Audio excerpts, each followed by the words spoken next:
তোমাদের মার কষ্ট, বাবার কষ্ট, উপার্জনের কষ্ট, একটা একটা টাকা রোজগার করার যে কি কষ্ট তোমরা বুঝতেছো। তোমরা মনে করছো তোমার আব্বা মনে একটা মেশিনের নাম, বাপ মানে একটা মেশিন যেটা টিপ দিলে টাকা বাইরে। না বাপ, বরঞ্চ আমি বলছিও সেদিন, আমি এক জায়গায় দাঁড়ায় দাঁড়ায় দেখছি একজন লোক সিমেন্টের বস্তা ট্রাকের থেকে গোডাউনে নিয়ে ফেলাইতেছে, যে তার মাথার চুল থেকে পায়ের নখ পর্যন্ত ঘামে আমার কাছে মনে হচ্ছে বেচারা পানির সুইপার, এই পরিমাণ ঘাম তার শরীর দ্বারা। আমি অনেকক্ষণ দাঁড়ায় দাঁড়ায় দেখছি, এক বস্তা সিমেন্টের জন্য তাকে এই কোমরটা কমপক্ষে মনে করেন এখান থেকে ওইখানে 5টা মিনিট উপরে গিয়ে থাকতে হয়, এরপরে গিয়ে গোডাউনে ফেলায়। এক এক বস্তা সিমেন্ট 50 কেজি সিমেন্ট, এই সিমেন্টের বস্তাটার জন্য এই লোকটার পিঠটা বাঁকা হয়ে যায়। প্রতিবার বস্তাটা ফেলাইয়া সে ছোট একটা গামছা দিয়া কপালের ঘামগুলো একবার বসে আবার আরেকটা বস্তার লেগে যায়। এইভাবে প্রত্যেক বস্তা সিমেন্ট ট্রাকের থেকে গোডাউনে থুইলে 7 টাকা 8 টাকা, সর্বোচ্চ যদি 10 টাকা হয়, 10 টাকা নাই সব জায়গায়, আমি জিজ্ঞাইছি। তাহলে 50 বস্তা যদি সিমেন্ট নামাইয়া থাকে বেচারা, 50 বার তার কোমরটা বাঁকা হয়ে গেছে। আমার ডাক্তার আমার এই যে কোমরে বেল্ট আছে, এই যে দেখছো, আমি তো কোনো মাড়ি গাড়ি নেই, আমি কোনো সিমেন্টের বস্তাও টানি না, আমারে শুধু এই বৈশা থাকি মাহফিলে মাহফিলে বসতে বসতে আমার কোমরের ব্যথার কারণে আমার ডাক্তার বলছে এটা বেল্ট বাইন্ধা রাখতে, নাই তো আমার কষ্ট হয়। এবং বলছে যে আপনি উপর হইয়া একটু ঝুইকাও, একটা পয়সাও মানে একটা কাগজ উঠাবেন। ডাক্তার সাহেব বলছে সোজা বসবেন, সোজা দাঁড়াবেন, খাটের থেকে শোয়ার সময় উঠা, যখন খাটের থেকে বসবেন, ঘুমের থেকে উঠবেন, হচ্ছে দুনো হাতে ভর দিয়া তারপরে বসবেন। অথচ আমার ব্যথাটা সামান্য, আমি তো এত বেশি কোমর বাঁকা করিনি। তাহলে ভাইয়া ওই বেচারা এত কষ্ট করে 500টা টাকা মিলাইয়া সারাদিনে, সেখান থেকে তোমারে 200 টাকা দিয়েছিল, তুমি সন্তান, তোমার হয়তো পড়ালেখার কথা বলছো, তোমার হয়তো প্রয়োজনে বলছো, এই জন্য আব্বাই তোমার এই ঘাম ঝরানো টাকার থেকে 200টা টাকা দিছে। সেই টাকা দিয়া তুমি জানোয়ারে মোবাইলে এমবি ঢুকাইয়া উলঙ্গ ছবি দেখো। তোমার মতো নিকৃষ্ট জানোয়ার আর কোনো মানুষের বাচ্চা হতো।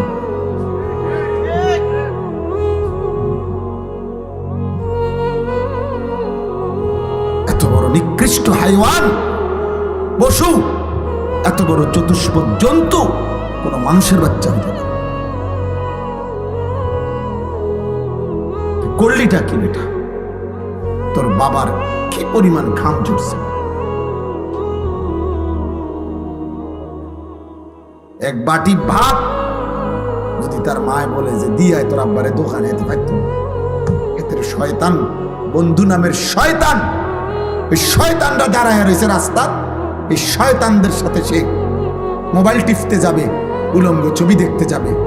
এই জন্য শয়তান বন্ধু নামের শয়তানদের লোকে আড্ডা দেওয়ার জন্য বাপের বাড়িটা শুধু মায়ের বাইরে দিছে, বাদ দোহানে কিন্তু দিয়ে যাবে হতে পারত।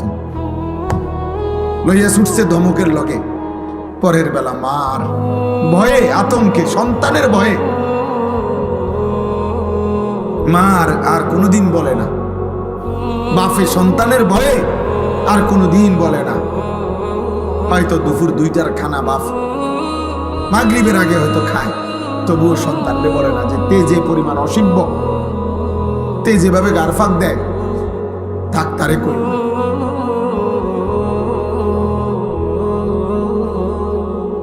আজকে এক মা আমার মাদ্রাসার মাহফিলে কিশোরগঞ্জ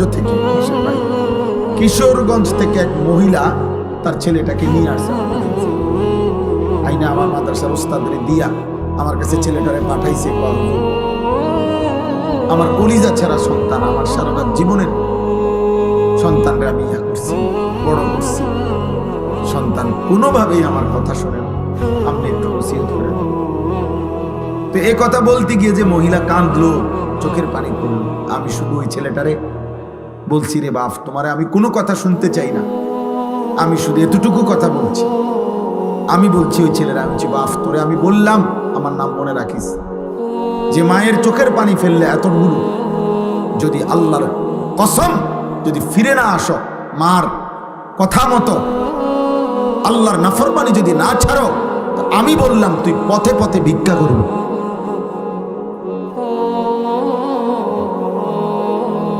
মার চোখে পানি ঝরাইয়া তুই নাফরমান কোনদিন সুখ দুনিয়ায় জুটবে না। উড়া দুরা কয়েকদিন চলতে পারবা, এমন জায়গায় থমকে যাবা মায়েরা বদ্দুয়ায়, যেদিন আর ঘুরে দাঁড়াইতে পারবে। কয়শো নজির লাগবে তোমার, কয় হাজার দলিল লাগবে,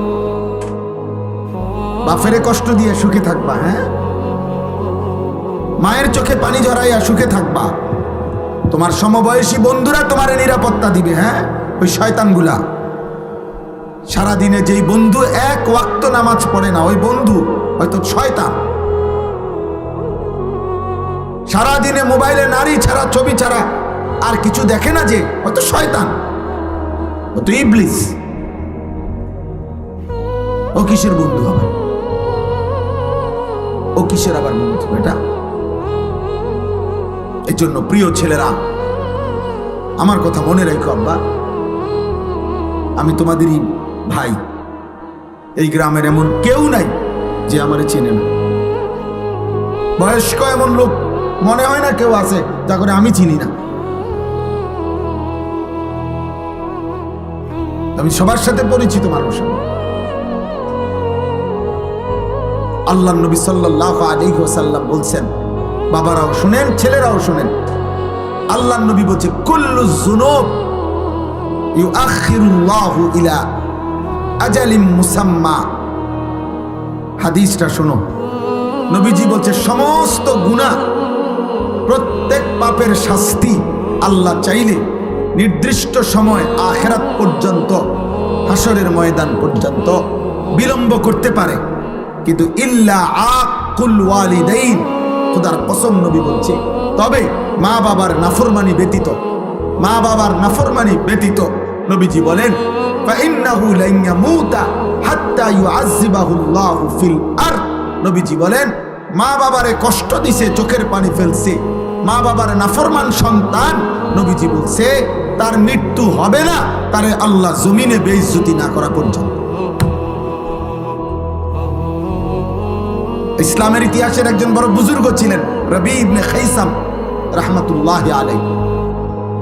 কিতাবে আছে, উনার মৃত্যুর সময় এরকম উনিও যখন শেষ অবস্থায়, ওনার সন্তানরা বলছে, আব্বা আপনার জন্য আমরা একজন ডাক্তার আনবো। রবি ইবনে খাইসাম রাহিমাহুল্লাহ উনি বলছে, বাবা শোনো, ডাক্তার ডাকলাম হইলে আমিও, কিন্তু আমি একটা কথা চিন্তা করে দেখছি, যে ডাক্তারকে ডাকবা, ওই ডাক্তার আর আমি রুগী, ও চিরেই আমরা দুইজনেই মৃত্যুবরণ করব। কাজেই আমিও যেহেতু মরে যাব, ডাক্তারও যেহেতু মরে যাবে, ওরা ডাক্তার লাভ কি? তার চাইতে চলো আল্লাহরে ডাকি। কাকে ডাকি? আল্লাহকে ডাকি। হযরত আবু বকর সিদ্দিক রাদিয়াল্লাহু তাআলা আনহু, ওনার নাম তো আমরা সবাই জানি, জানি কি না? ইসলামের প্রথম খলিফা, নবীর কলিজার টুকরা আবু বকর রাদিয়াল্লাহু তাআলা, উনারও মৃত্যুর সময় কিতাবে আছে, সাহাবারা উনারে দেখতে আসছে, উনি অসুস্থ, মুমূর্ষ, শেষ অবস্থা, মৃত্যু সজ্জায়।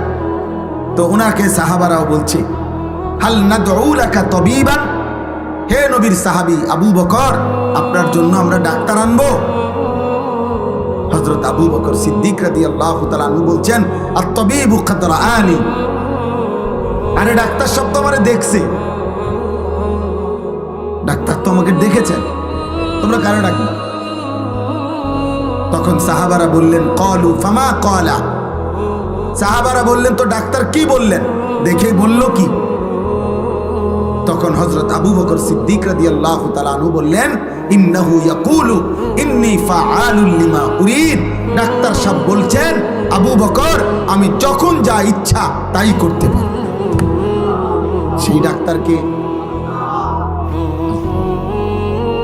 এই ছিল মুমিনের ঈমান।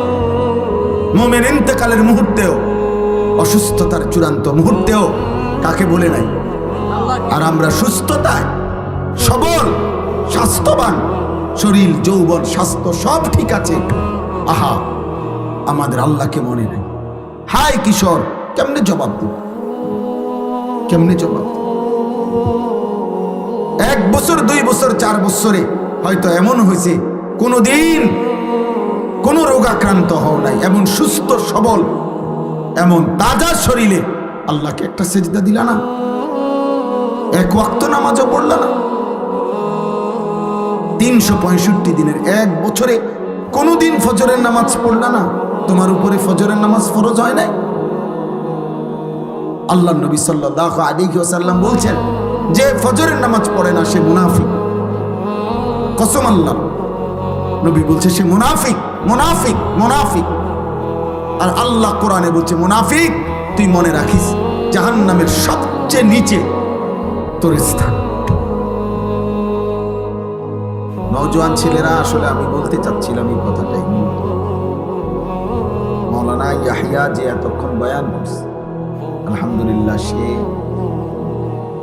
100% না হলেও 90% আমি যে চিন্তা চেতনা লালন করি বছরের পর বছর, আমি যা বলতে চাই, আমি এটাই দুঃখ করি। বুঝছি না, না এটা সাংঘাতিক বিষয়, খেয়াল করে দেখেন। আপনাদেরই ছেলে, আমাদেরই ছেলে, বললাম না তোমরা ভাইয়া, এটাই বুঝাইতে চাচ্ছি। এই পৃথিবীতে তোমরা যেমন এখন বয়সী, এই বয়সী তো আগেও ছিল বাপ। তোমরা তো আর আলাদা কোথাও থেকে আসছো না, তোমরা তো সাদের দেশ থেকে আসো না, কিন্তু ন্যূনতম আদব আখলাক, ন্যূনতম দিমাগ যদি কাজ না করে মুসলমান হবা কেমন? একজন মুসলমানের সামান্যতম আবেগ তো থাকবে, আদব তো থাকবে। এটাই আমি বলতে চাই সবসময় আমার কথায়, যে মৌলানা বলতেছিল যে মৌলানা ইয়াহিয়া ও আমার এই চিন্তা চেতনার সবচেয়ে প্রধান আমার একজন সাথী, আমার সাথী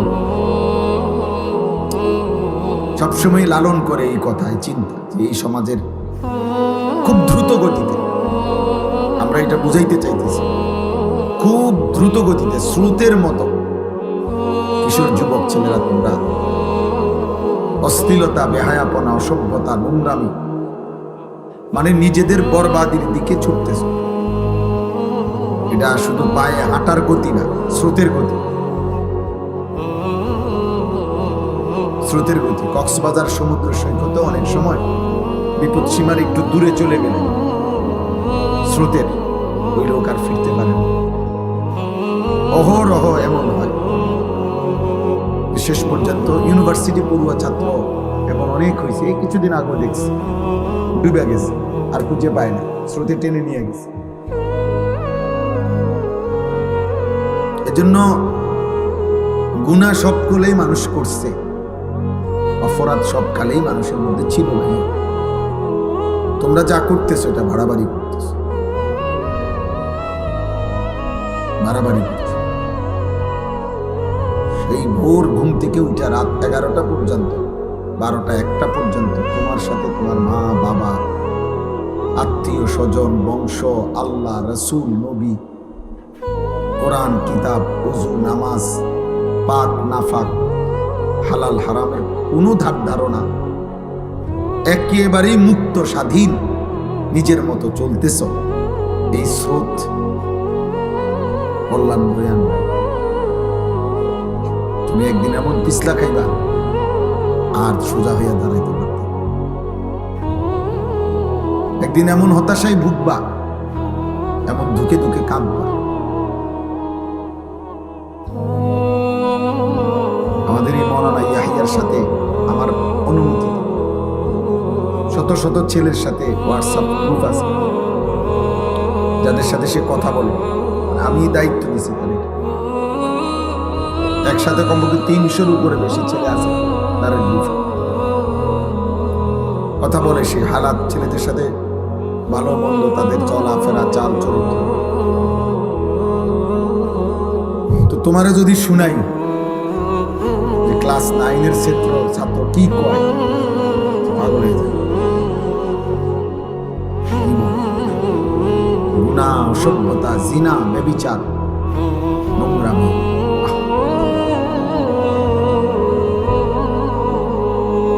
তোমার কাছে তো ভাইয়া বলবে না, তোমার সমবয়সী হয়তো তোমার সাথেই চলে ফিরে, কিন্তু তার যে জীবন সব শেষ, যৌবন সব শেষ, যৌবনের ক্ষমতাও সব শেষ, এটা তো তুমি বুঝতা না, জানতাম। গুনাহ, নারী, ছবি, অশ্লীলতা, বেহায়াপনা, আল্লাহর কসম। আখিরাতের ক্ষতি তো পরেই আছে, দুনিয়াতেও একটা মানুষকে অকর্মণ্য, ভজভঙ্গ, একটা অপদার্থ মানুষ বানায়। তোমরা যদি একটা বিবেকবান ছেলে হও, তুমি বর্তমান সময়টা প্রতিদিন একদিনের কমপক্ষে 10টা চ্যানেলের খবরের দিকে দেখো, খবরে কি কয় দেখবা। চারিদিকে পারিবারিক অশান্তি, পরকিয়া, পুরুষ অন্য মহিলার লগে, মহিলা অন্য পুরুষের লগে, ছেলে মেয়ের, মানে অর্থাৎ সর্বত্র মানুষের জীবনটা দুর্বিষহ। কেউ মনে হয় যেন তৃপ্তি পাচ্ছে না, অতৃপ্ত।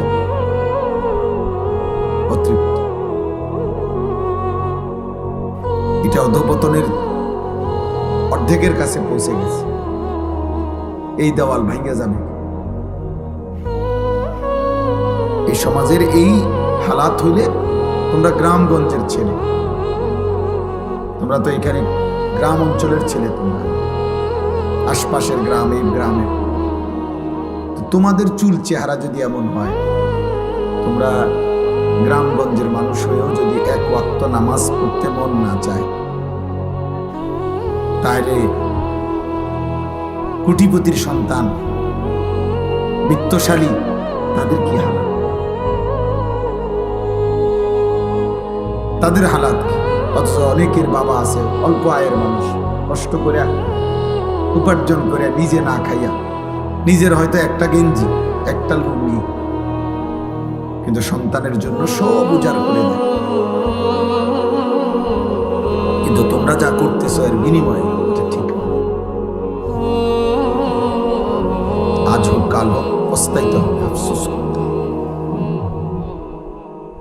তোমার আব্বা তোমার সমবয়সী না, কাজে স্বাভাবিক হিসাব হইল হতে পারে, স্বাভাবিক হিসাবে তোমার আব্বা তোমার আগে কবরে চলে যাবে,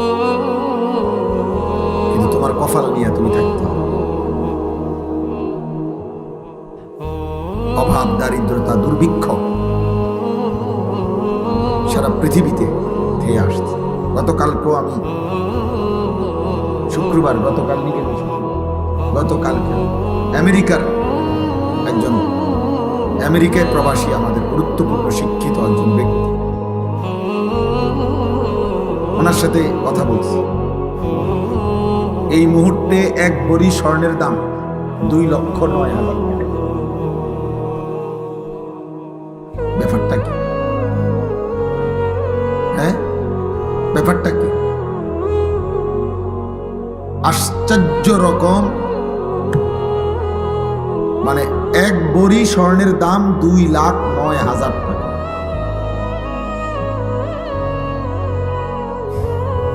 অথচ এটা অবাক করা ব্যাপার, আশ্চর্য। পৃথিবীতে, সারা পৃথিবীতে কি হইতেছে আন্তর্জাতিকভাবে, কারণটা কি? স্বর্ণের দাম এরকম আকাশচুম্বী হয়ে গেল কেন? একটা উদাহরণ দিলাম আর কি দোস্ত। কৃত্রিম অভাব, কৃত্রিম সংকট, কৃত্রিম দুর্ভিক্ষ তৈরি করা হবে এই পৃথিবীতে। হ্যাঁ, উনি আরো অনেক তথ্য দিছে যেগুলা এমনি স্বাভাবিক সবার সামনে বলা।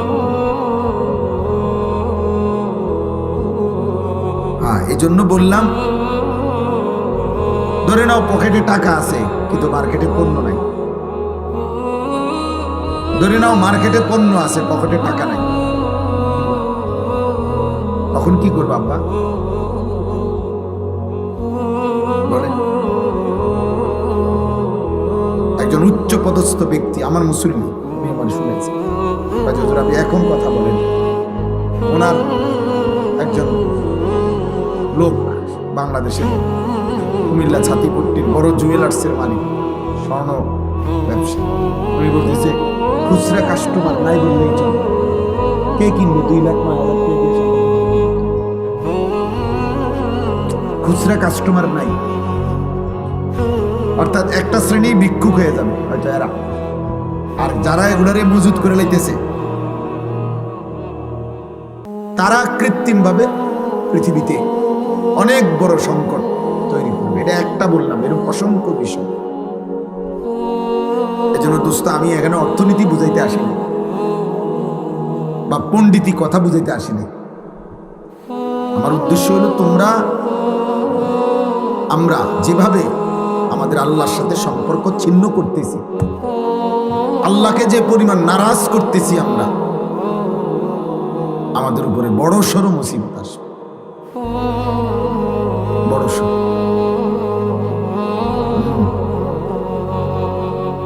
যেদিন একটা রুটির জন্য মাইলের পর মাইল হাঁটতে হবে, সেদিন আর চুলের ফ্যাশন থাকবে।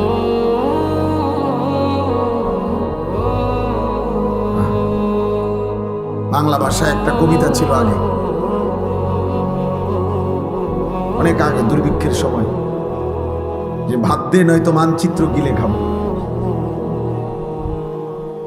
অভাবের তাড়নায় কবি বলছিল যে ভাত দে নয়তো কি মানচিত্র, মানে পুরা দেশ গিলে খাবো। এটা, এই ছবিটা তো আছে এখনো, আমরা তো ছোটবেলায় পড়ছি। 1974 সালের দুর্ভিক্ষে কুকুরে এবং মানুষে একই ডাস্টবিন থেকে পচা লাশ আর পচা খাবার তুলে খাইছে। শিল্পাচার্য জয়নুল আবেদিনের মনে আছে এই ছবি? আমরা ছোটবেলায় স্কুলে পড়ছি না, প্রাইমারি স্কুলে, আমি তো পড়ছি। 74-এর মনন্তর, 74-এর দুর্ভিক্ষতে এই কয়দিন আগে, 74 সাল তো এই মধ্যে, এখনো 50 বছর হয় বা একবার মুখোমুখি 51 বছর। এজন্য বাবা আমি বললাম, প্রিয় ভাই, এত অসভ্যতা, এত চরিত্রহীনতা একজন সুস্থ স্বাভাবিক মুসলমান করতে পারে না।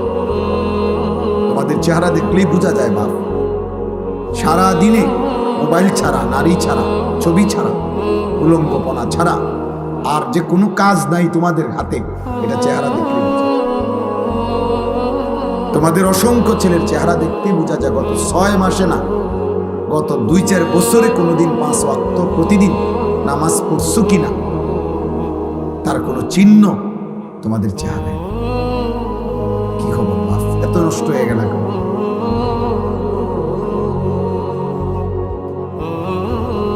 কে তোমাদেরকে বলে দিল যে আর কোনো বিপদ হবে?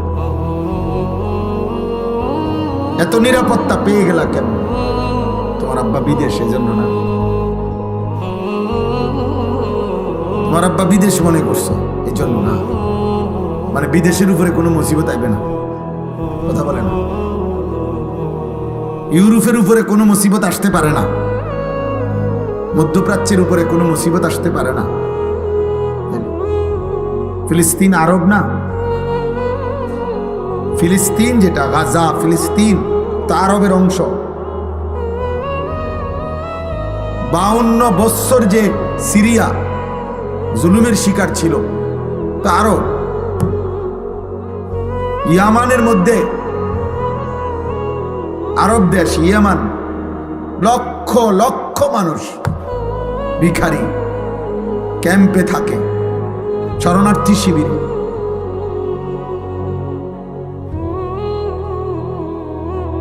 এজন্য প্রিয় ভাই, আমি আমার কথা শুরু করতে চাচ্ছি, কিন্তু আমি দেখলাম তোমাকে চেহারা দেখে, মোবাইলের স্টাইল দেখে বুঝছি তোমরা মানে খুব রঙের সাগরে ভাসতেছ। তোমাদের যে কোনো দিমাগ আছে বোঝা যায় না। তোমাদের মার কষ্ট, বাবার কষ্ট, উপার্জনের কষ্ট, একটা একটা টাকা রোজগার করার যে কি কষ্ট তোমরা বুঝতেছো। তোমরা মনে করছো তোমার আব্বা মনে একটা মেশিনের নাম, বাপ মানে একটা মেশিন যেটা টিপ দিলে টাকা পাই না। বাপ বরঞ্চ আমি বলছি সেদিন আমি এক জায়গায় দাঁড়ায় দাঁড়ায় দেখছি একজন লোক সিমেন্টের বস্তা ট্রাকের থেকে গোডাউনে নিয়ে ফেলাইতেছে, যে তার মাথার চুল থেকে পায়ের নখ পর্যন্ত ঘামে আমার কাছে মনে হয় যেন বেচারা পানির ছুটে ফেলেছে। এই পরিমাণ ঘাম তার শরীরটার মধ্যে। আমি অনেকক্ষণ দাঁড়ায় দাঁড়ায় দেখছি। এক বস্তা সিমেন্টের জন্য তাকে এই কোমরটা কমপক্ষে মনে করেন এখান থেকে ওইখানে 5টা মিনিট উপরে গিয়ে থাকতে হয়, এরপরে গিয়ে গোডাউনে ফেলায়। এক এক বস্তা সিমেন্ট, 50 কেজি সিমেন্ট। এই সিমেন্টের বস্তাটার জন্য এই লোকটার পিঠটা বাঁকা হয়ে যায়। প্রতিবার বস্তাটা ফেলাইয়া সে ছোট একটা গামছা দিয়া কপালের ঘামগুলো একবার আবার আরেকটা বস্তা লেগে যায়। এইভাবে প্রত্যেক বস্তায় সিমেন্ট ট্রাকের থেকে গোডাউনে থুইলে 7 টাকা, 8 টাকা, সর্বোচ্চ যদি 10 টাকা হয়। 10 টাকা নাই সব জায়গায়, আমি জিজ্ঞাসি।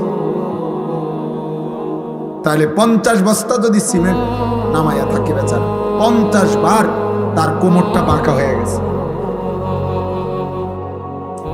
আমার ডাক্তার আমার এই যে কোমরে বেল্ট আছে, দেখছো, আমি তো কোনো মাড়ি গাড়ি নেই, আমি কোনো সিমেন্টের বস্তাও টানি না। আমার শুধু এই বৈশা থাকি মাহফিলে বসতে বসতে আমার কোমরের ব্যথার কারণে আমার ডাক্তার বলছে এটা বেল্ট বাইন্ধা রাখতে, নাই তো আমার কষ্ট হয়। এবং বলছে যে আপনি উপর হইয়া একটু ঝুইকাও, একটা পয়সাও মানে একটা কাগজ উঠাবেন না। ডাক্তার সাহেব বলছে সোজা বসবেন, সোজা দাঁড়াবেন। খাটের থেকে শোয়ার সময় উঠা, যখন খাটের থেকে বসবেন, ঘুমের থেকে উঠবেন, হচ্ছে দুনো হাতে ভর দিয়া তারপরে বসবেন। অথচ আমার ব্যথাটা সামান্য, আমি তো এত বেশি কোমর বাঁকা করি নাই।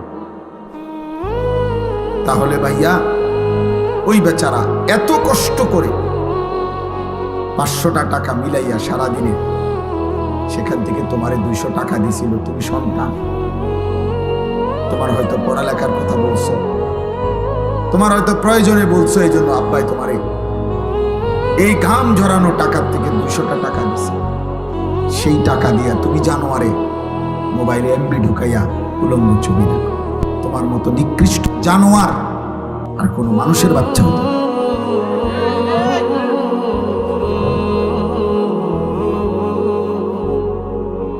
এত বড় নিকৃষ্ট হাইওয়ান, পশু, এত বড় চতুষ্পদ জন্তু কোনো মানুষের বাচ্চা হতে পারে। করলিটা কি বেটা? তোর বাবার কি পরিমাণ ঘাম ঝরছে।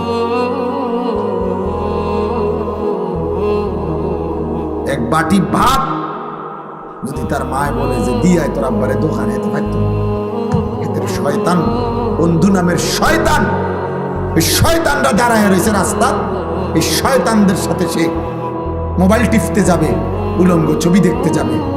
এই জন্য শয়তান বন্ধু নামের শয়তানদের লগে আড্ডা দেওয়ার জন্য বাপের বাড়িটা শুধু মায়ের বাইরে দিছে, বাদ দোহানে কিন্তু দিয়ে যাবে হতে পারত। লইয়া ছুটছে ধমকের লগে, পরের বেলা মার ভয়ে, আতঙ্কে, সন্তানের ভয়ে মা আর কোনোদিন বলে না, বাপে সন্তানের ভয়ে আর কোনোদিন বলে না। হয়তো দুপুর 2টার খানা বাপ মাগরিবের আগে হয়তো খায়, তবুও সন্তানকে বলে না যে তে যে পরিমাণ অসিব্য, তে যেভাবে গারফাক দেয়, থাক তারে কই।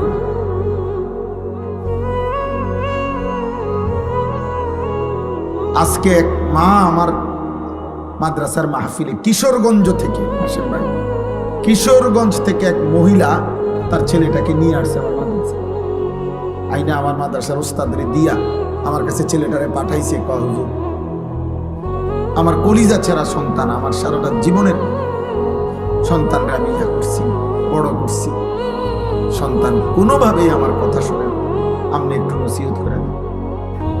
তো এ কথা বলতে গিয়ে যে মহিলা কাঁদলো, চোখের পানি পড়লো, আমি শুধু ওই ছেলেটারে বলছি, রে বাপ, তোমারে আমি কোনো কথা শুনতে চাই না, আমি শুধু এতটুকু কথা বলছি।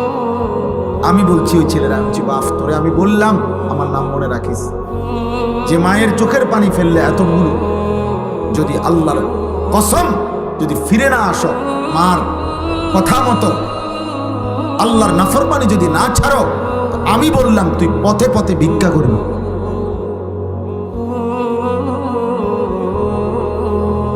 মার চোখে পানি ঝরাইয়া তুই নাফরমান, কোনদিন সুখ দুনিয়ায় জমবে না।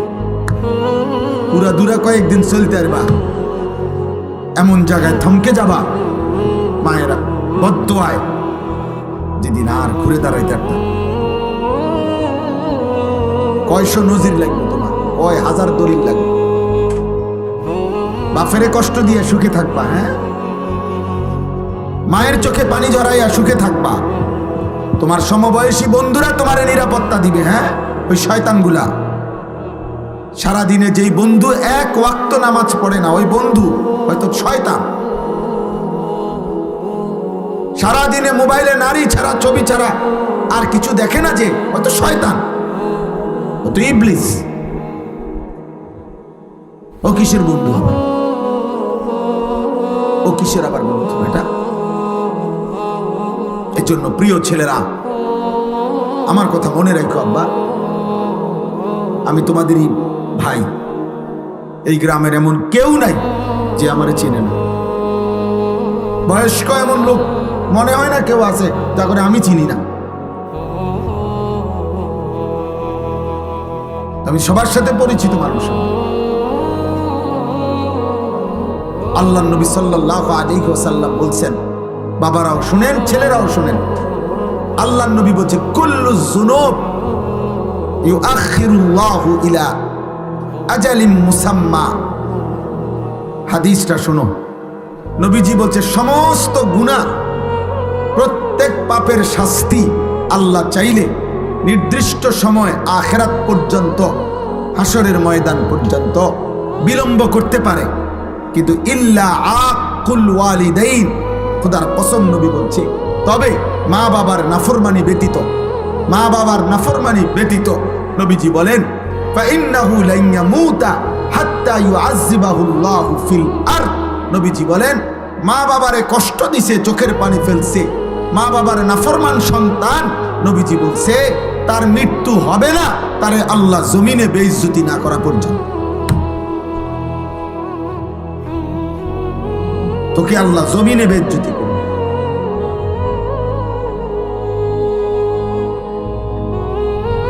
হ্যাঁ, অন্তত তুমি মানুষের বেড়ি চাও, ও চিরেই দেখবা 20 বছর পরে তোমার মেয়ে যখন আরেক বেটার লোকে ভাগ্যে যাইব, আর পুরা গ্রাম তখন যখন জুতার বাড়ি দিব তোমারে, ছিছি করবে, তখন তুমি বুঝবা মজা কাকে বলে। তোমার পাপের শাস্তি কোন হান দিয়া বাইর হয়, তখন টের পাবে।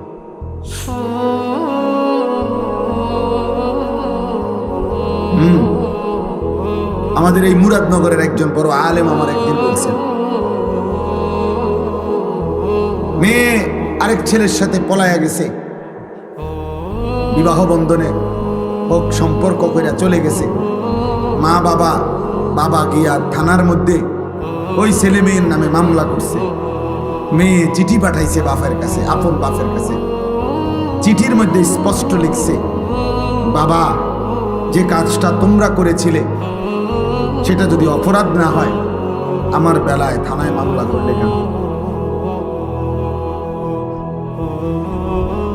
কসম খোদার। কি বুঝলেন? মানে তোমরা মা বাবাও তো কি করছিলা? এরকম হারাম প্রেম করেই ভাগ্যে গিয়া বিয়ে করছো। এখন আমিও সেই কাজটা করাতে আমার বেলায় মামলা করলাম। ওই বাবা কি জবাব দিবে? হ্যাঁ, বলো না বাবা, তোমরা একটা ছেলে বলো, কোনো জবাব হইতে পারে? এই বাবা এই সমাজে কি পরিমাণ বেইজ্জতির শিকার হবে। এই বেচারার সারা জীবনের অর্জন কি হবে তখন? এই জন্য বললাম আমি, মৃত্যু আমাদেরকে বরণ করতেই হবে, আমাদেরকে কিন্তু চলে যেতে হবে। আমরা স্বীকার করি বা না, বুঝে কিংবা না বুঝি, আমরা মরে যাব। কিশোর ভাই, যুবক ভাই, নওজোয়ান, বয়স্ক বাবা, পর্দার আড়ালের মা বোন, আমাদেরকে চলে যেতে হবে, চলে যেতে হবে। কোনোভাবেই নিকটাত্মীয় স্বজন বন্ধুরা আমাদেরকে ফেরাইতে পারে। আমি যে আয়াত পড়ছি সূরা ওয়াকিয়া, কোরআনুল কারীমের 56 নম্বর সূরা, 27 নম্বর পারা, এই সূরার 5টা আয়াত পড়ছি আমি।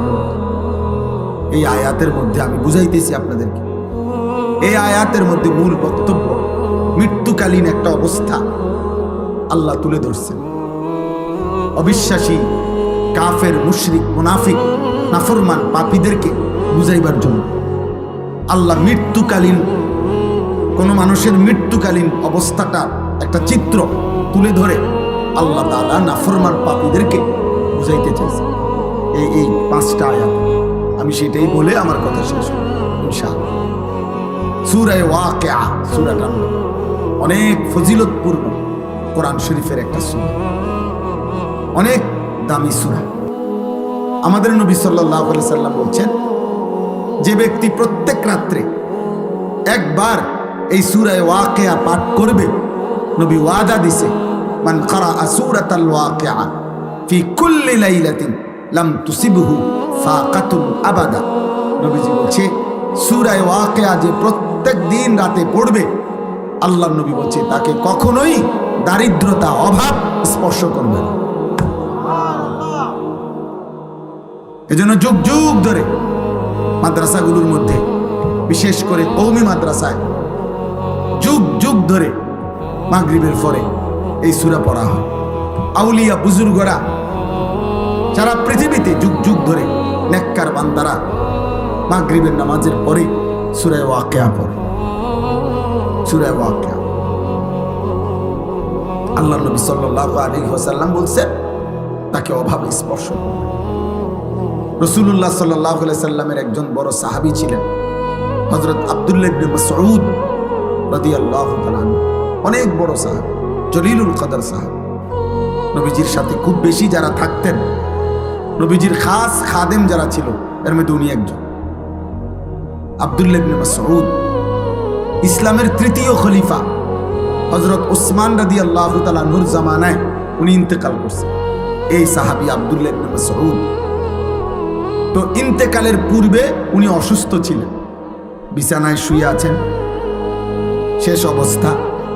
তো হযরত উসমান, মানে খলিফা, 3য় খলিফা উসমানের নাম শুনছেন না, উনি আসছেন এই আব্দুল্লাহ ইবনে মাসউদকে দেখার জন্য।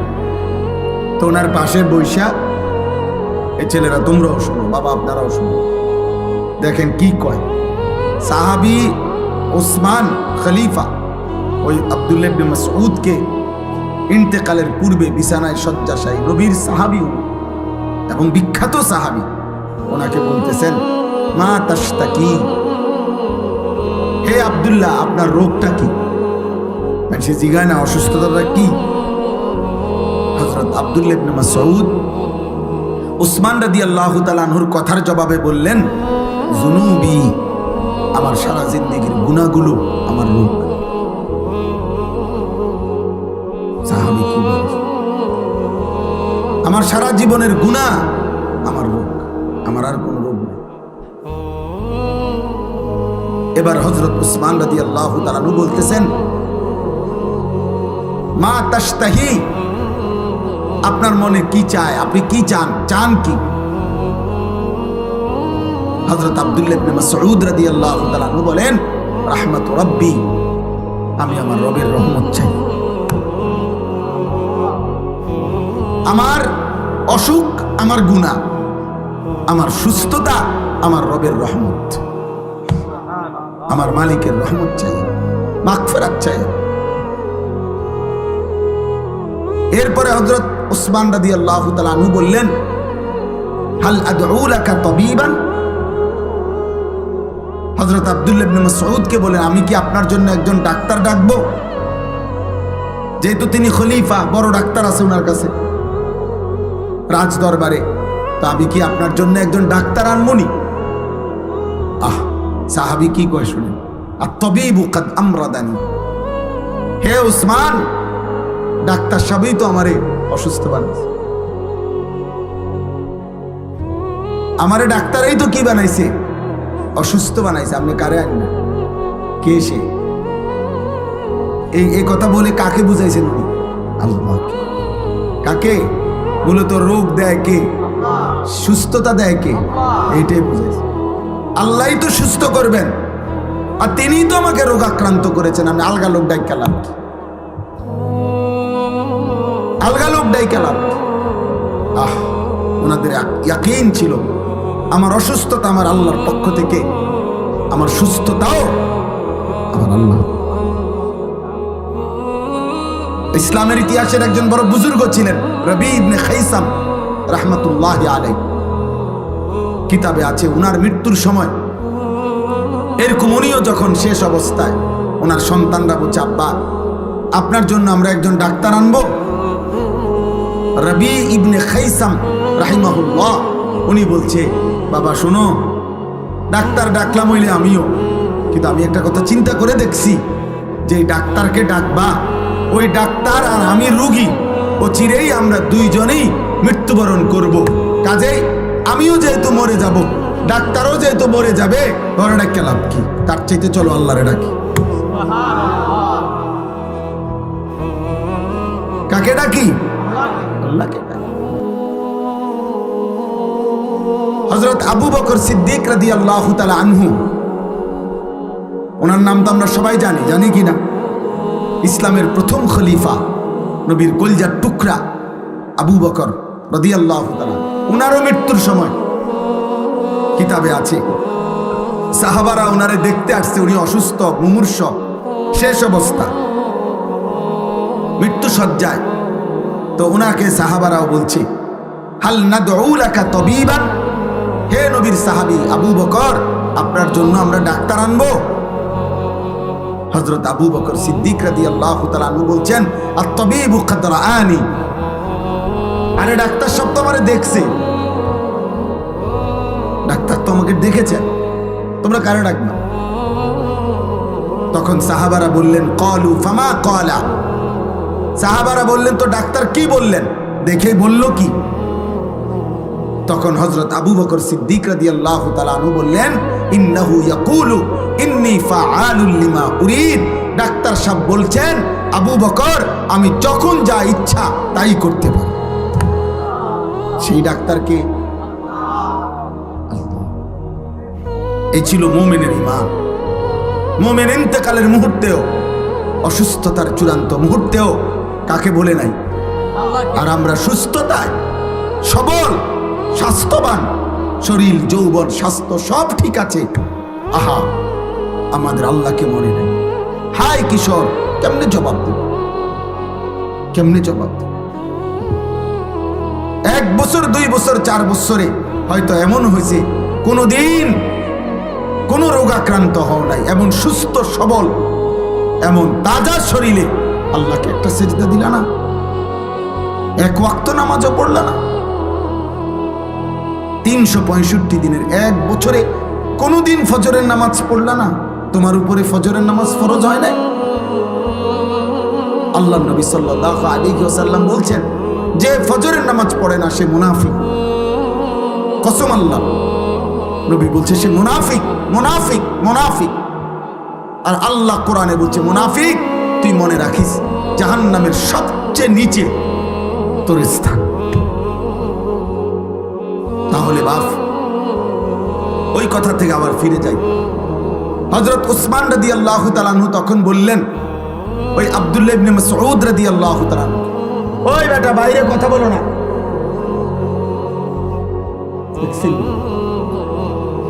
হঠাৎ করে আবার কথা বলতেছে কেন? ভাইয়া কথা থাকলে রাস্তায় যাও, মেইন রোডে গিয়ে কথা বলো না। কথা থাকবে, অনেকের তো থাকতেই পারে কথা। এটা অনেকের কষ্ট করে যে মোবাইল বন্ধ করে তারপরে চুপচাপ এতক্ষণ ওয়াজ শোনা, এটা অনেকের জন্য কঠিন। এটা একটা কঠিন বিষয়। তো হযরত উসমান রাদিয়াল্লাহু তাআলা আনহু এবার আব্দুল্লাহ ইবনে মাসউদকে বললেন ওই মৃত্যু সজ্জায়, যে আমি আপনার জন্য একটা রাষ্ট্রীয় ভাতা পেনশনের মতো নির্ধারণ করে দিতে চাই, যাতে করে আপনার মৃত্যুর পরে আপনার সন্তানরা এটা দিয়া চলতে পারে পরিবার। হযরত আব্দুল্লাহ ইবনে মাসউদ বললেন, লা হাজাতা লি, আমার কোনো দরকার নেই, আমার এটার কোনো প্রয়োজন নাই। হযরত ওসমান বললেন, আরে আপনি তো মৃত্যুবরণ করবেন, শেষ অবস্থা আপনার বুঝতেছি আমরা, আপনার জন্য তো বলছি না, আপনার বিবি বাচ্চার জন্য বরাদ্দটা নিলে আপনার বিবি বাচ্চার উপকার হবে, এই জন্য আমি চাচ্ছি দিতে। উনি যেহেতু খলিফা, তখন এই কথাটা বলার জন্য হযরত আব্দুল্লাহ ইবনে মাসউদ বললেন, হে উসমান আমিরুল মুমিনিন, আমার নবী সাল্লাল্লাহু আলাইহি সাল্লাম হায়াতে থাকাকালীন আমারে এমন একটা আমল শিখায় দিয়ে গেছে, যেই আমল আমি আমার বিবি বাচ্চা নিয়ে নিয়মিত করি, আমার ওই আমলটাই, আমার নবীর ওই ভবিষ্যৎবাণীটাই আমার জন্য যথেষ্ট। হযরত উসমান বললেন, সেটা কি? তখন তিনি এই হাদিসটা বলছে যে আল্লাহর নবী সাল্লাল্লাহু আলাইহি সাল্লাম আমাকে বলছেন যে যে ব্যক্তি প্রত্যেক রাতে একবার সূরা ওয়াকিয়া তেলাওয়াত করবে, অভাব এবং দারিদ্রতা তাকে কোনোদিন স্পর্শ করবে না। তা আমি তো নিজেও সূরা ওয়াকিয়া পড়ি, আমার বিবি বাচ্চারারও পড়াই, তাইলে আমার সংসারে অভাব আসবে না, সেটা আমার নবী বলে গেছে। তোমার সরকারি বরাদ্দ আমার লাগবে, তোমার রাষ্ট্রীয় বরাদ্দ আমার লাগবে। এই হলো মুমিনের ঈমান, মুমিনের ঈমান। নবী সাল্লাল্লাহু আলাইহি সাল্লাম বলছেন, লাউ তাওয়াক্কালতুম আলাল্লাহ হাক্কা তাওয়াক্কুলি লা রাযাকাকুম কামা ইয়ারযুকুত তাইর তাগদু খিমাসান ওয়া তারুহু বিতানা। নবীজি বলেন, আমার উম্মত, যদি তোমরা আল্লাহর উপরে পুরো ভরসা করতে, একটা পাখিকে আল্লাহ যেভাবে খাওয়ায়, চড়ুই পাখি, সামান্য পাখিকে আল্লাহ তোমাদেরকে ওইভাবে রিজিক দিতেন। নবী উদাহরণ দিয়ে বুঝাইছেন, যেমন একটা ছোট্ট পাখি ভোরবেলায় খালি পেটে আল্লাহর উপরে ভরসা করে ঘর থেকে বের হয়, তার কোনো নির্ধারিত অফিস নাই, চাকরি নাই, ব্যবসা নাই, খ্যাত নাই, কিচ্ছু নাই, কিন্তু সন্ধ্যাবেলা সে ভরা পেটে তৃপ্ত হয়েই ঘরে ফিরে আসে। আল্লাহ তাকে ঠিকই রিজিক দিয়ে দেয়। তাহলে আল্লাহ বলেন, নবী বলেন, তোমরাও যদি আল্লাহর উপরে ভরসা করতা, এমন পাখির মতো নিয়মিত রিজিক, হালাল পবিত্র রিজিক দিয়া আল্লাহ তোমাদেরকে তৃপ্ত করে দিতেন। কিন্তু হারাম করে এটা বুঝে না, সুদ করে এটা বোঝে না। সুদ করে আল্লাহরে ডাইরেক্ট বলে, আল্লাহ আমনে পারতেন না, আমনে কুলাইতে পারতেন না, আমনের কত কাম, আমনের লোকের অভাব আর নাই, আমনের ঝামেলা অনেক, আমার সুদ আমিই নেই, আমার অভাব আমি দূর করবো। এই জন্য হারামখোর, কিস্তিখোর, সুদখোর সরাসরি আল্লাহর সাথে বিদ্রোহ করে, আল্লাহরে বুড়া আঙ্গুল দেখায়। আল্লাহ বলছে, বান্দা এমন ঘর আমি মটকায় ফেলবো না, ফরমান মনে রাখিস। তোর মতো হারামখোর ঠিক আছে, কয়েকদিনের ভাত খা, দুনিয়া কয়দিন ভোগ কর। সুদখোর, ঘুষখোর, কিস্তিখোর কয়েকদিনের দুনিয়া ভোগ করো, বেশি দিন লাগবে না। এমন দুনিয়া আমি, দুনিয়া নাফরমানরেও খাওয়াই, কাফের বেঈমানকেও খাওয়াই, নাস্তিক মুরতাদকেও আমি দুনিয়া খাওয়াই, আমি জন্তু জানোয়ারকেও, আমি জঙ্গলের বাঘ ভাল্লুককেও খাওয়াই, রাস্তার কুকুর বিড়ালকেও আমি খাওয়াই।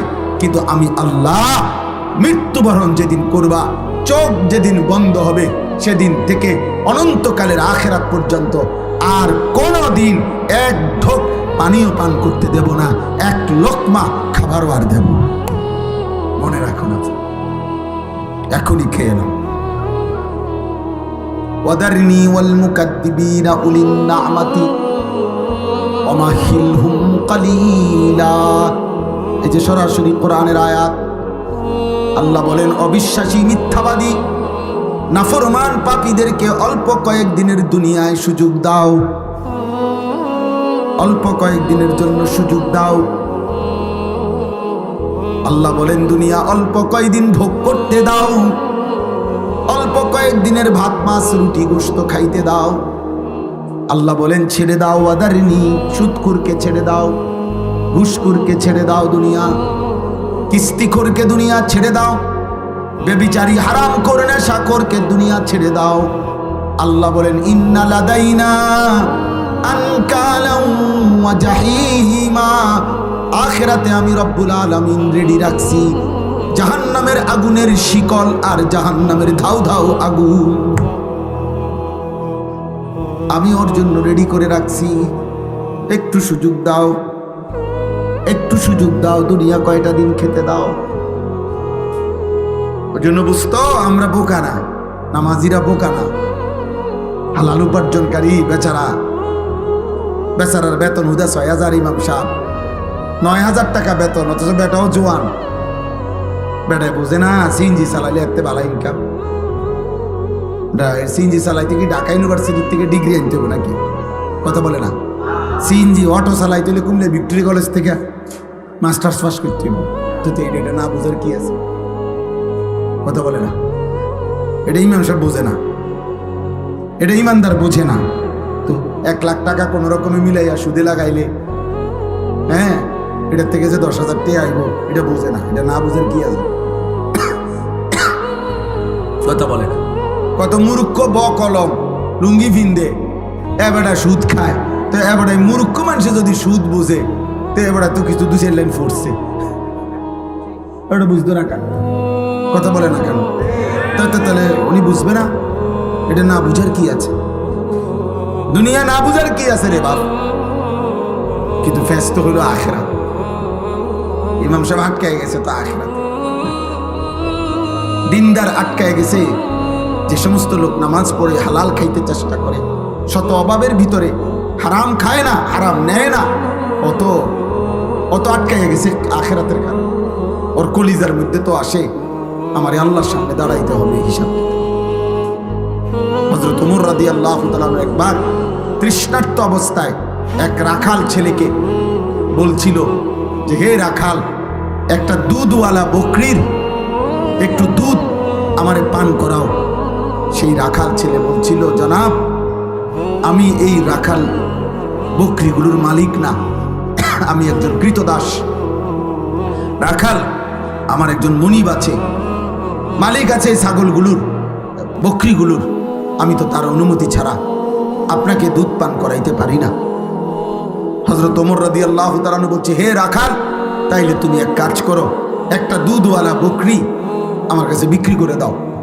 বিক্রি করে দিলে দুইটা লাভ হবে। এক, তুমি কিছু টাকা পাইবা, মুদ্রা, কিছু দিরহাম পাইবা, আর আমি একটা দুধওয়ালা বকরি পাবো। আমারও তৃষ্ণা মিটবে, তোমারও কিছু টাকা মিলবে। আর তোমার মালিকরে বাড়িতে গিয়া বলবা, একটা বকরি, এই আরব দেশে তো ২-৪০০ বকরি এক লগে চড়ে, ২, ৪, ৫০০, ১,০০০, আরো বেশি। তাইলে এখান থেকে দুইটা একটা আড়াইয়ে গেছে, কই গেছে গা, এটা বললে মালিক কিছুই মনে করবে না। কথা বোঝেন নাই? তুমি গিয়া বলবা একটা বকরি কম, এটা কই জানি গেছে গা, আমি কইতারি না, পাই না, খুঁজা পাই নাই, এতে তোমার মালিক কিছুই বলবে না। হযরত ওমর যাচাই করার জন্য, মানে তার ইমানের মজবুতি কেমন এটা দেখার জন্য সে জিজ্ঞেস করছে, উনি তাকে এটা প্রস্তাব দিয়ে চাইছে। আমরা কিতাবে পড়ছি সরাসরি এই যুবক রাখাল ছেলে, সাধারণ কৃতদাস, সে পরিষ্কার বলছে, ফাআইনাল্লাহ, ফাআইনাল্লাহ, এই বেটা, তাহলে আল্লাহ কোথায়? আল্লাহ কোথায়? ওমা তাকুলু ফি শানিন ওমা তাতলু মিনহু মিন কুরআনিন ওয়ালা তা'মালুনা মিন আমালিন ইল্লা কুন্না আলাইকুম শুহুদান ইদ তুফিদুনা ফীহি। রব্বুল আলামিন বলে, বান্দা তুমি যে অবস্থায় থাকো না কেন, আমার কোরআন থেকে তুমি যেটুকুই পড়ো না কেন, আর যখন যেই আমলই করো না কেন, যখনই তা করতে থাকো, আমি আল্লাহ তোমার সামনেই থাকি। খোদার কসম, এটা কোরআনের আয়াত, সূরা ইউনূসের আয়াত। ইল্লা কুন্না আলাইকুম শুহুদান। আল্লাহ বলে, বান্দা যখন সেজদা দাও আমি সামনেই থাকি, যখন নেশার আড্ডা জুয়ার আড্ডায় থাকো আমি আল্লাহ তখনও সামনেই থাকি। আমি তো সামনেই আছি, আমারে ফাঁকি দিবা কেমনে? ওয়ানালামু মা তুওয়াসওয়িসু বিহি নাফসু। অন্তরের গভীরে যেই কথাগুলো তোমার লুকায়িত আছে আমি তো তাও জানি। আলা ইয়ালামু মান খালাক। আল্লাহ বলে, ভাবো তো বান্দা, যিনি সৃষ্টি করেছেন তিনি বুঝি জানবেন না তার সৃষ্টি কখন কি করে? কেমনে ভাবলা আমি জানবো না? আমি জানবো না কেন? আমি তো বানাইছি। বানাইছে কে? তো তিনি জানবেন। কোম্পানি কইতারে না কোম্পানির মালের উৎপাদন কোন দিন, কোম্পানির মালের গুণাগুণ কি, এটা কোম্পানি কইতারে না, কথা বলে না তো। এজন্য বাপ, এবার এই শেষ কথা হলো, এই আয়াতের মধ্যে আল্লাহ বুঝাইতে চাচ্ছেন। এবার আমরা এই শেষ কথাটা বুঝি। মক্কার কুরাইশরা, কাফেররা প্রতিনিয়ত তারা দুটা কথা বলতো নবীজিকে। এক বলতো, মুহাম্মদ আমার শরীর, আমার জীবন, আমার ইচ্ছা, আমার স্বাধীনতা, সব কিছুর মালিক আমি। শরীর আমার, স্বাস্থ্য আমার, জীবন আমার, যৌবন আমার, টাকা আমার, বাড়ি আমার, সম্পদ আমার, সব আমার। আমার যেটা যখন মন চা আমি তাই করব। এখানে আল্লাহ কি, আবার ওনার বিধান কি? এটি কি থাকো কথা কথা?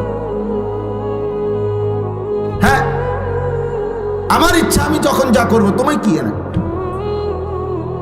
দুই, মক্কার কাফেররা নবীজিকে বলতো, মুহাম্মদ এই কবর থেকে নিয়ে তুমি যা কও এটি সব দিয়ে একটা হইতো না।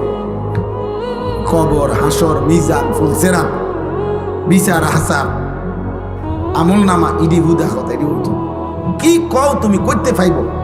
500 বছর আগের কবর, এখন সেখানে কবরের চিহ্নও নাই। ওইখানকার মাটি হয়তো কত হাজার মাইল দূরে চলে গেছে, হালাইয়া দিছে। কোনাকার বাতাস, কোনকার মাটি বালু কোনানে উড়াইয়া নিয়ে গেছে। কার হাড্ডি, কার গোস্ত, কার চামড়া কই গেছে, কই না গেছে, সারা পৃথিবীতে ছড়াইয়া ছিটাইয়া গেছে। তুমি কি কও এটি করতে আনবে কয়? কিভাবে আনবে আল্লাহ? কিভাবে সম্ভব? নাউজুবিল্লাহ। তারা এই কথাগুলো বারবার নবীজিকে বলত। তো এই আয়াতে এবার বলে, আল্লাহ বলে, এই শেষ কথাটা শোনেন, প্রত্যেক পাপী, নাফরমান, কাফের, মুশরিক, বেঈমান, পাপী মৃত্যুর মুখোমুখি যখন হয়, তখন মালাকুল মউত আজরাইল যখন তার জান কবজ করতে আসে, নিয়ম হলো, হাদিসে আছে, নবী বলছে, মালাকুল মউত আজরাইল তার কলজাটা থেকে তার রুহুটা একটা টান দিয়া ছিঁড়ে ফেলে। নাফরমানের এই যখন রুহুটা ছিঁড়ে ফেলে, তখন এই রুহুটা আইসা হুলকুম, হুলকুম মানে কণ্ঠনালী, এখানে আইসা আটকায় যায়, এখানে আটকায়। এবার আর রুহুটা ভিতরেও যায় না, বাহিরও হয় না, এখানে আটকাইয়া এই নাফরমান পাপী মৃত্যুর মুখে এই সময় প্রচন্ড কষ্টে ছটফট করে। তো আল্লাহ তাআলা বলতেছেন, ফালাউলা ইজা বালাগাতিল হুলকুম, তোমাদের কোন মুমূর্ষ মরণোন্মুখ ব্যক্তির যখন কণ্ঠনালীতে আইসা রুহুটা আটকায়া যায়, পৌঁছে যায়, ওয়া আনতুম হিনা ইদিন তানদুরুন, তোমরা তো তখন চারদিকে সবাই তাকাইয়া দেখতেছো, তোমাকে লোকটা মুমূর্ষ ছটফট করতেছে, তোমরা তো তখন সাইডেই থাকো। আল্লাহ বলতেছে তাদেরকে, ওয়া নাহনু আকরাবু ইলাইহি মিনকুম ওয়ালাকিন লা তুবসিরুন, আর আমি আল্লাহ যদিও তোমরা দেখো না, আমিও এখানেই আছি। কথা বলে না? তো আল্লাহ বলে, এখনই প্রমাণ হোক আমিও আছি, তোমরাও আছো। কথা বুঝেন না? তোমাকে লোকটাও আছে, তোমার আব্বাই তো বেটা, তোমার চাচাই তো, তোমার ভাই তো বেটা। তো এও শুয়ে রয়েছে, তার কণ্ঠনালীর কাছে রুহু চলে আসছে, সে ছটফট করতেছে। আমি আল্লাহ আছি, তোমরা নাফরমানরাও আছো, তার আত্মীয় স্বজন। আল্লাহ বলে, তো আমি আল্লাহ ফালাউলা ইন কুনতুম গায়রা মাদিনিন, যদি তোমরা বলে থাকো কবর হবে না, আখিরাত হবে না, আর কোথাও ফিরতে হবে না তোমাদেরকে, আমি আল্লাহ পাক পারবো না এগুলা, তাহলে তো নিশ্চয়ই আমি এই রুহুও তো সরাই থাকতাম না। কারণ আমি যদি ওইটি পারতাম না, তোর এটা পারবো কেমনে? তো কাজে তার জিউনাহা ইন কুনতুম সাদিকিন, হে নাফরমান, তোমরা তোমাদের দাবিতে যদি সত্যবাদী হও, তো তোমাদের এই স্বজনের রুহুটা তার আপন জায়গায় ফিরায় দাও। দে তোর আব্বারে দে ফিরায়, তোর বাপেরে এখন আপন জায়গায় রুহু ফিরাই দে, তোর চাচার রুহু তার কলজাত আবার ফিরাই দে। সম্ভব? কথা বলে না, সম্ভব? এই আল্লাহর কথা। তো যেহেতু এটা পারলা না, আমি আল্লাহ তো পারলাম, আমি তো রুহুটা বের করে নিলাম, তো আমি ওইটাও পারব। আর তুমি যেহেতু এটা পারো নাই, ওইটাও পারতাম, পারতাম। এই শেষ কথা। অতএব প্রিয় দোস্ত আমার, ভাই আমার, ছেলে আমার, বাবা আমার, একজনও যদি বুঝে থাকেন, এটা মনে রাখতে হবে, এই পৃথিবীর সকল শক্তি দিয়ে, সকল স্বজন, সকল বন্ধু, সকল আপনজন মিলেও, আপনজন সকলে একত্র হয়েও কেরান দিয়া করুক আর জিরা দিয়ে ধরুক, আপনার মৃত্যুর মুখ থেকে ফেরত দিতে পারবেন। মালাকুল মৌত নিয়েই যাবে, রুহুটা কবজ করেই নিবে। আমি আর তুমি বন্ধু, এই শেষ কথা, হাসলেও মরে যাব, কাঁদলেও মরে যাব, সুখে থাকলেও মরে যাব, দুঃখে থাকলেও মরে যাব। সেজদা দিলেও মৃত্যু হবে, শিরিক করলেও মৃত্যু হবে। আমল করতে করতে কেউ যদি আব্দুল কাদের জিলানিও হয়, তাহলেও মরে যাবে। নাফরমানি করতে করতে কেউ যদি ফেরাউন নমরুদ হয়, তারও কি হবে? মৃত্যু। রাজপ্রাসাদেও থাকলে মৃত্যু হবে, জীর্ণ কুঠির কুড়ে ঘরে থাকলেও কি হবে? মৃত্যু। কাজে কবরবাসীদের রুহের মাগফিরাত কামনার এই মাহফিলে কবরকে স্মরণ করো, মৃত্যুকে স্মরণ করো, মৃত্যুকে স্মরণ করো। তোমার প্রিয় কারো, তোমার বাবা, দাদা, চাচা, নানা, মামা, ফুফা, খালু, এমন কারো কবরস্থানে গিয়ে একবার দাঁড়ায়ও, আর ডাক দিয়া বইল।